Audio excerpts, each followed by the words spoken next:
C'est la grande sortie de la S5 MK2? Oui, c'est la première présentation après Munich où Magico avait introduit l'enceinte.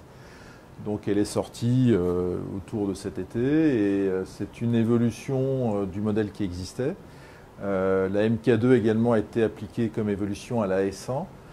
Et en fait, on a des améliorations techniques qui sont dérivées de la M-Project, qui était l'enceinte qui avait été sortie en édition limitée pour les 10 ans de la marque il y a 2 ans, et qui avait comme particularité d'avoir un nouveau tweeter toujours en beryllium, mais recouvert de diamants. Et on a gagné encore en naturel de restitution, en définition. On a gagné à la fois en douceur et en définition, ce qui est très intéressant. Et également pour le médium, un nouveau matériau qui est le graphène, qui est en fait 20% plus léger et 300% plus rigide que le carbone.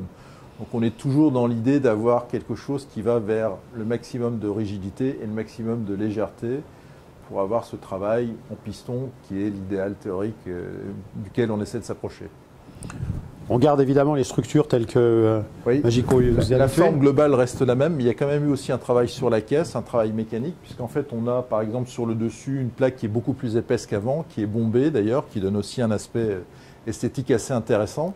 Et on a un piétement sur la base de l'enceinte qui est intégré directement à l'enceinte, donc qui est aussi plus lourd, ce qui fait qu'on a une caisse qui est encore plus rigide, encore plus stable que ce qui était le cas auparavant. Et c'est toujours de l'aluminium, bien entendu, chez Magico. Toujours cette même fond d'aluminium en un seul tenant. Oui, alors, qui est sur ce modèle un assemblage de plusieurs panneaux, contrairement à la S1 et à la S3 qui sont plus petites et qui, elles, sont extrudées dans un seul bloc.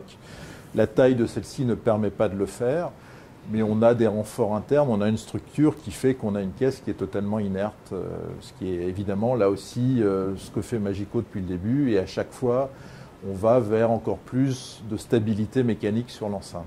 Disponible donc, je présume? Elle est disponible. Et elle vaut? Elle vaut 54 000 € la paire dans cette finition mat. Il y a 6 couleurs différentes et puis il y a en option des laques brillantes qui sont disponibles également.